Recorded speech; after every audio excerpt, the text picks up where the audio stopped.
Señores, gracias por continuar esta mañana aquí en Enfoque Matinal. Tal como le decíamos, hoy recibimos a Luis Antonio Sousa Duvergé.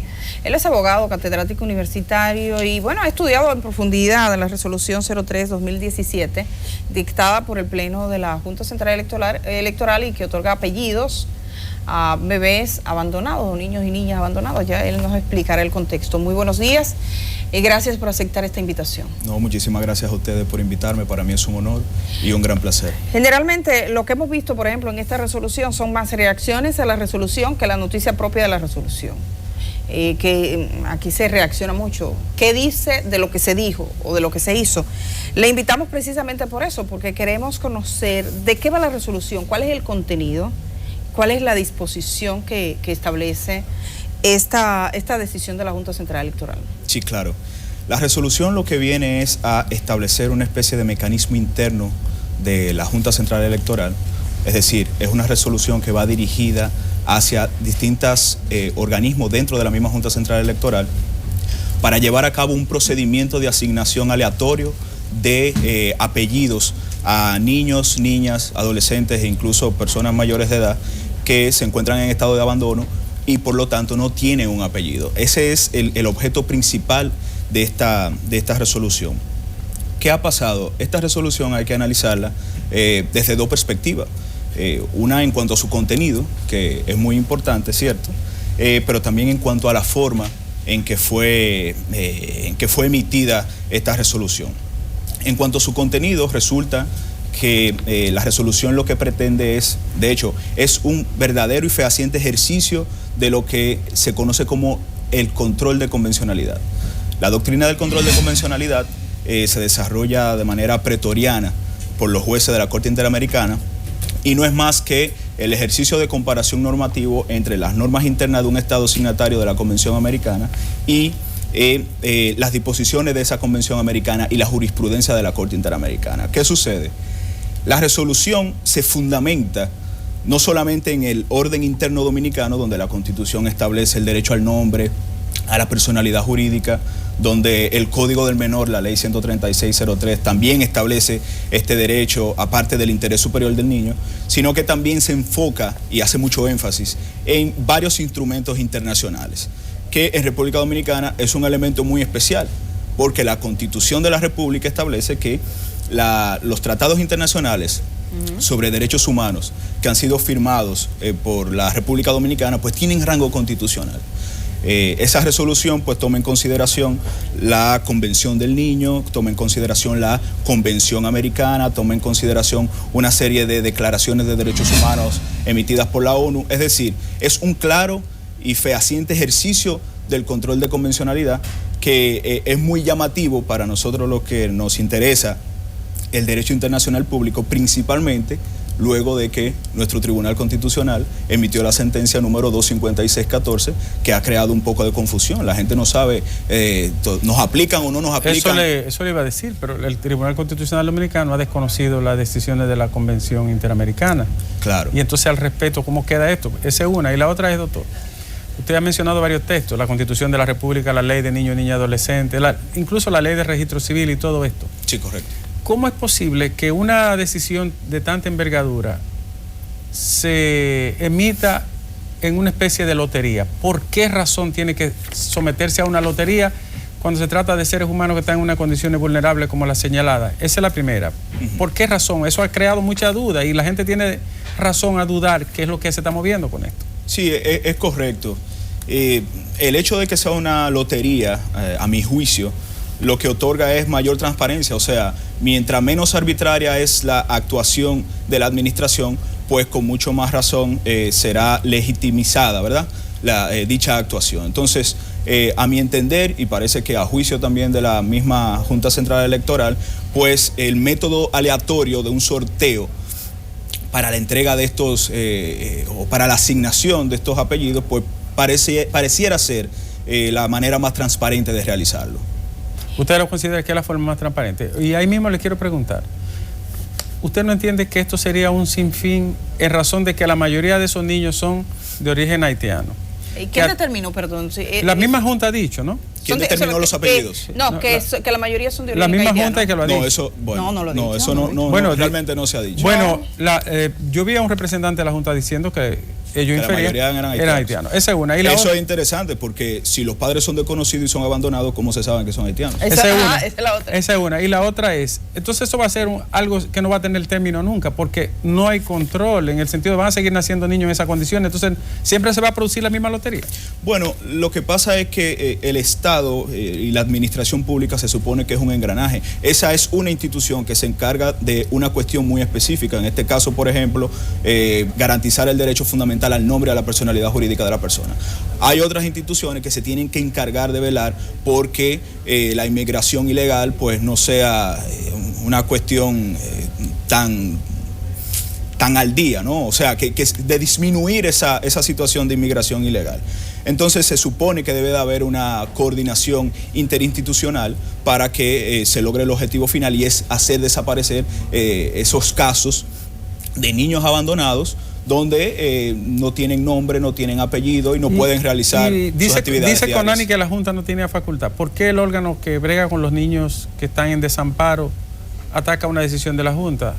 Y habla, mucha gente se ha referido a la adopción como mecanismo, que también sería una salida. ¿Qué usted dice? Claro, lo que pasa es que la resolución establece un caso particularísimo. Es decir, viene a dar una respuesta a una situación de personas en la que todavía no han llegado a ser adoptados. Es decir, hay dos maneras de obtener el apellido, según la misma resolución, que es o que una persona ofrezca su apellido, o sea, que dé el permiso para que el niño abandonado o la persona abandonada utilice ese apellido, o mediante la adopción.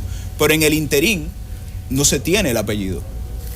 La misma resolución establece que luego de que ya, mediante el procedimiento de la adopción dirigido por Conani o coordinado por Conani, entonces se va a llevar a cabo lo que ya la misma ley establece en cuanto a los apellidos para los niños adoptados. Es decir, es realmente una fase que quizá me estoy excediendo un poco en decirlo, es quizá un apellido administrativo hasta tanto sea adoptada la persona, o si no es adoptada la persona, pues entonces permanecerá con ese apellido, pero evidentemente esto es de un interés fundamental porque se trata de un derecho fundamental de una persona, que es su personalidad jurídica. Quería referirme porque he visto el documento que dio el presidente de la Junta Central Electoral cuando se refiere, se sabe, dice son 261 casos que tiene la Junta Central Electoral de niños y niñas, así como de jóvenes adolescentes abandonados, hijos de padres desconocidos, muchos de los cuales están en orfanatos. Están en orfanatos. Son 261. Salidos de orfanatos, son 261. Y sus actas de nacimiento solo hacían fe de su nombre de pila sin padres. Correcto. O sea, son niños y niñas registrados que están en orfanato. O sea, existían a medias, en orfanatos, sin padres conocidos y sin apellidos. Y dice, lo que hace imposible en esa circunstancia la expedición de una cédula de identidad y electoral. O sea, que no es que van a salir a recoger, son los niños y niñas que están en orfanatos. Yo no sé si la gente aquí ha ido a orfanatos. Sería bueno que visitaran algunos orfanatos. Yo he estado en orfanatos. Hay un orfanato, por ejemplo, ahí en la provincia de Santo Domingo.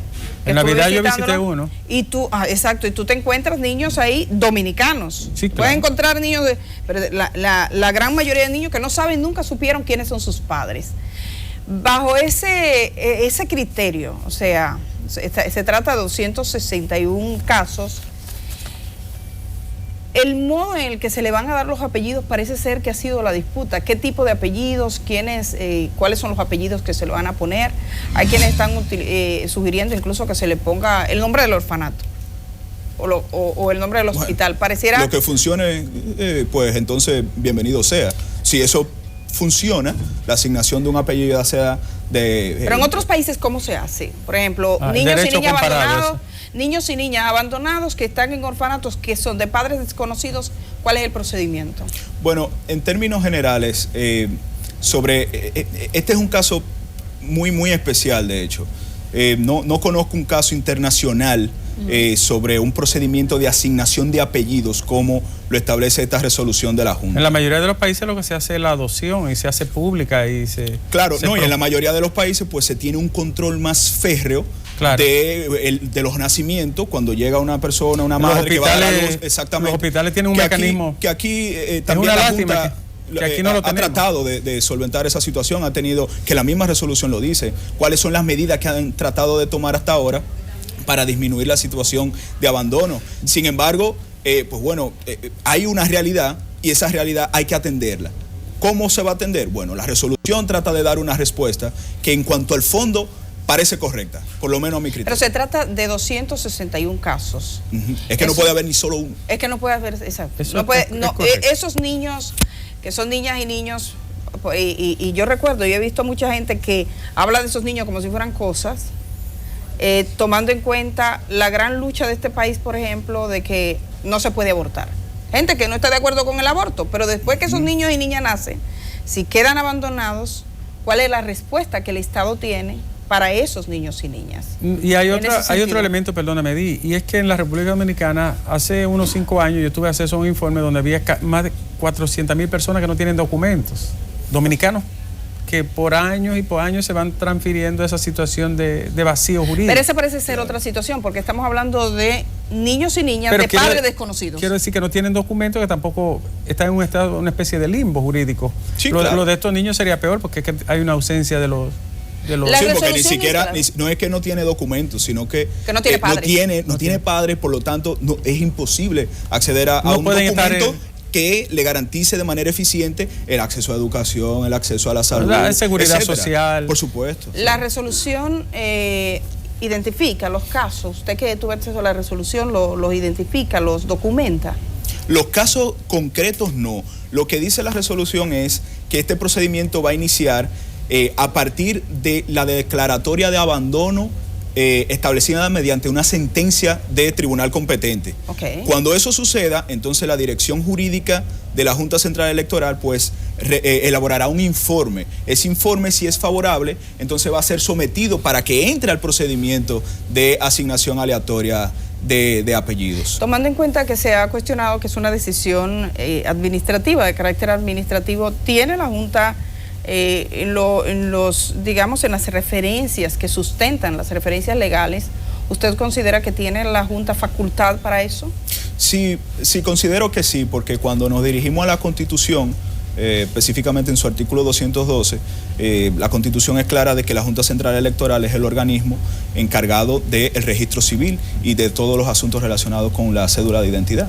Y tomando eso como referencia, aparte de que también, según nuestra propia Constitución, las disposiciones legales y constitucionales se deben de interpretar de la manera más favorable a la protección de los derechos, y aquí lo que se busca es una protección efectiva del derecho al nombre y la identidad, pues entonces yo entiendo que perfectamente, en virtud del ejercicio del control de convencionalidad, como le comentaba al inicio, pues es correcta la actuación. ¿Se refiere al principio de favorabilidad? Correcto, el artículo en 74.4, sí. Sí, así es. La Junta Central Electoral ha convocado ahora vistas públicas, habrá vistas públicas sobre esto, no lo hizo antes. ¿Por qué no lo hizo antes? Un poco el procedimiento, ¿qué le ha parecido? Sí, esa es la parte quizá un poquito más compleja, ¿no? Porque yo tengo un criterio y es que como la resolución no va dirigida a los administrados, es decir, ni usted ni yo tenemos una obligación ante esa resolución.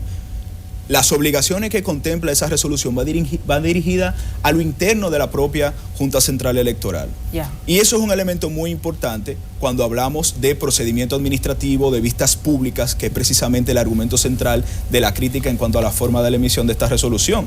Todo eso está contemplado en una ley, la ley 107.13, sobre los derechos y deberes de los administrados frente a la administración, que resulta que ese contenido de la buena administración, ese derecho a la buena administración, fue declarado por el Tribunal Constitucional en virtud de su sentencia 322-14 como un derecho fundamental. Es decir, no es baladí el nerviosismo que hay por el hecho de que se haya emitido un reglamento, ¿verdad? Sin que se haya seguido el procedimiento administrativo. Ahora, lo que yo considero es que el espíritu de la ley 107.13, que hace referencia o que delinea el contenido del derecho a la buena administración, se refiere a los casos, que es el grueso, lo que casi siempre sucede, de que cuando la administración emita un reglamento dirigido hacia los administrados, donde se establezcan limitaciones a derechos, donde se establezcan obligaciones de los administrados, pues ahí evidentemente tiene el administrado el derecho, como parte del derecho a la buena administración, de establecer sus observaciones, de establecer sus sugerencias y su criterio y su posición en pro de la protección de sus propios intereses. Pero eso no es lo que sucede con esta resolución. Entonces, es sano lo que ha hecho la Junta Central Electoral de haber emitido, de haber iniciado este proceso de consultas públicas. Sin embargo, a mi criterio, pudo haberse sostenido la regularidad o la legitimidad de la resolución, no obstante no haya sido realizada a la vista pública. Pero ya eso ha sido subsanado y bien por la Junta Central Electoral. Esa es la posición que usted tiene. Eventualmente, este caso podría llegar al Tribunal Constitucional o aquella gente que se le oponga, aunque la Junta se ha mostrado abierta. Yo vi el documento del presidente de la Junta y él dice, bueno, si se puede mejorar, se mejora, pero hay un asunto que tenemos que resolver con 261 niños, que además están contados. Pero ¿qué instancia usted ve fuera de la Junta Central Electoral donde se podría someter a escrutinio una resolución de esta naturaleza? Sí, no, claro. O sea, todo el mundo tiene el derecho a cuestionar los actos de la administración, sean de la naturaleza que fuesen. En ese sentido, hay varias vías. Puede ser una vía netamente administrativa ante la misma Junta Central Electoral o dirigirse directamente ya a la vía jurisdiccional, que sería el Tribunal Superior Administrativo, mediante un recurso contencioso, una solicitud de medida cautelar si se considera prudente o necesario. Después de ahí, pues viene un recurso, en caso de sentencia no favorable, un recurso ante la Suprema Corte de Justicia de Casación, y luego, pues entonces, si tiene méritos, llegaría al Tribunal Constitucional. Es decir, hay fases jurisdiccionales habilitadas, disponibles para poder cuestionar esa resolución si viene al caso. Me gustaría, porque aquí tengo el documento de Conani, donde Conani eleva su queja. La razón por la que Conani se opone es la siguiente. Ellos dicen que es a ellos que le toca. Sí, por un asunto de jerarquía. De jerarquía, que es a ellos que le toca. El Consejo Nacional para la Niñez y Adolescencia, Conani, que por cierto se nota muy ausente de todo esto, dice que en virtud de la ley 136-03 que instituye el Código para el Sistema de Protección y de los derechos fundamentales de niños, niñas y adolescentes, serían ellos los que administrativamente deberían establecer el procedimiento. ¿Usted cree que hay un conflicto de competencias? Bueno, en términos generales, Conani tiene la facultad de establecer las políticas en general sobre los intereses y protección de los derechos de los niños, niñas y adolescentes, ¿cierto? De hecho, una de sus funciones principales es llevar a cabo todo el procedimiento necesario para los temas de adopción. Pero lo que ha hecho la Junta en la resolución es todo un procedimiento, todo un entramaje antes de que se produzca o se inicie incluso el procedimiento de adopción de una persona. Es decir, si Conani considera que tenía realmente ella la facultad para hacerlo, pues entonces debió hacerlo antes que la Junta. O sea, la Junta ha venido a llenar un vacío que existe y es una realidad. Porque hay 261 niños que Correcto. ¿Y cómo se registra un niño o una niña solo con un nombre? O sea, porque tienen actas de nacimiento en algunos casos, solo con el nombre. Sí, solo con el nombre. Están en edad escolar algunos. Correcto. No, incluso hay personas mayores de edad que no tienen apellido y tienen en su cédula, que es uno de los elementos que destaca la misma resolución, lo considerando de la resolución son muy edificantes.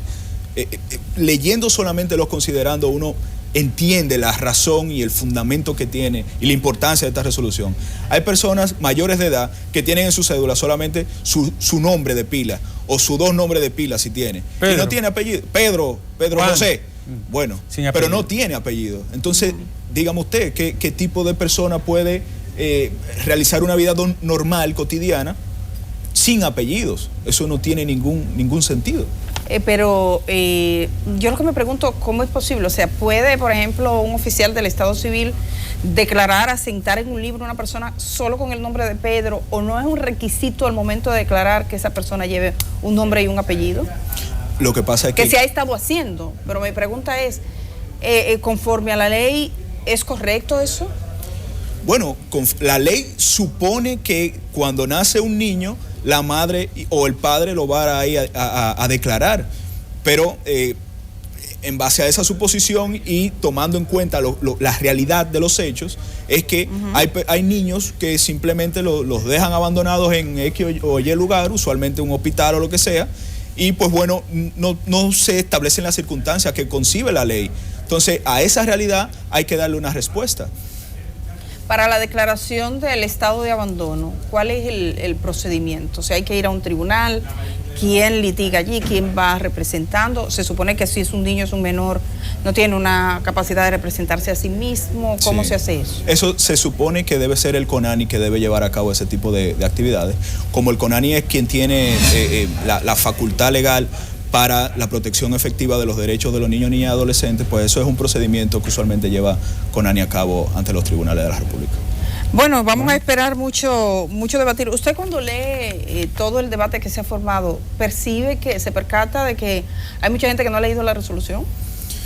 Que se habla o sea, es una valoración digamos, de este modo de hacer noticia y de este modo de hacer opinión pública. Y eso también está vinculado a que la Junta no hizo como un preámbulo, ¿no? Un briefing de... Sí, bueno, eso fue realmente lo más, el inconveniente más grande, precisamente esa falta de publicidad que criticó una parte importante de abogados de ius administrativista, o sea, abogado especializado en derecho administrativo, como lo soy yo también, que es una de mis maestrías.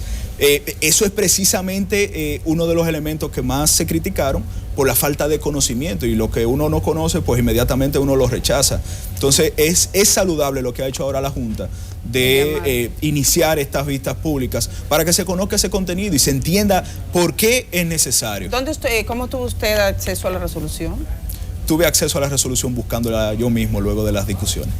Él mismo la buscó, Sí, no, en la página de la Junta. ¿Está disponible? Sí. Bueno, ahora en la vista pública uno entra a la Junta Central Electoral y prácticamente lo primero que sale es la resolución, el proyecto de resolución. ¿Su apellido está, doctor Sousa, está dentro de la lotería? No está, pero aquí públicamente... ¿El mío está? El suyo está. ¿Sí? Pues aquí públicamente doy permiso a la Junta Central Electoral para que por favor incluya el mío también. Que incluya su apellido. Sí. Gracias, muchísimas gracias por estar. No, gracias a ustedes, muy amables. Esta mañana, Luis Antonio Sousa Duvergé. Vamos a ir a la pausa, estamos regresando de una vez.